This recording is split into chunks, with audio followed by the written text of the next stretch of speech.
Bonjour à tous. Petite histoire intitulée « Le refuge des oubliés ». Chapitre 5 « Rappelle-toi pourquoi tu es venu ». Ludo courait à travers la forêt, les jambes en feu, la tête vrillée de murmures. Il ne savait pas s'il fuyait le chalet, la vérité, ou lui-même. Mais il savait une chose, il devait sortir.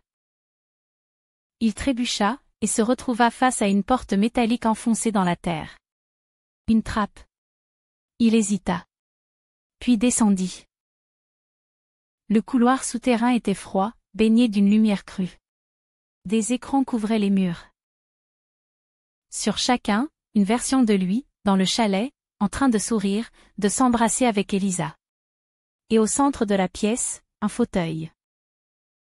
Le sien. Relié à un casque, à des câbles, à un système de réinjection neuronale. Un écran clignotait. Chargement identité Kellen 17, 94%. Il comprit. Ce lieu n'était pas un refuge. C'était une prison pour les âmes trop instables. Une alarme retentit. Il n'était pas seul. Elisa entra. Mais ce n'était plus la Elisa douce du chalet. Elle portait un manteau noir, des gants, et un regard fermé.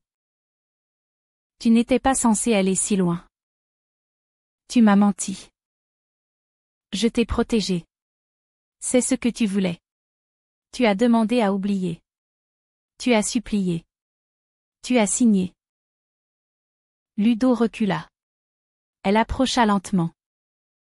On te remet en veille, Ludo. Ce n'est qu'un mauvais passage. Tu seras heureux. Comme avant. Mais je veux me souvenir. Elle s'arrêta. Son regard se fissura. Dans ce cas, tu sais ce que tu dois faire. Il se tourna vers le fauteuil. Une manette rouge brillait au centre du tableau. Un choix. Rester, recommencer, oublier. Ou tout brûler. Ludo posa la main sur le levier. Elisa ferma les yeux. Tu te rappelleras de tout, y compris pourquoi tu avais choisi d'oublier. Il tira. La pièce s'embrasa. Les écrans explosèrent. Et dans ce chaos, il vit enfin le vrai souvenir, une femme qui hurlait son prénom, une explosion, des visages détruits. Il ouvrit les yeux. Dans un lit d'hôpital. Patient 17, Kellen Ludo. Éveillé.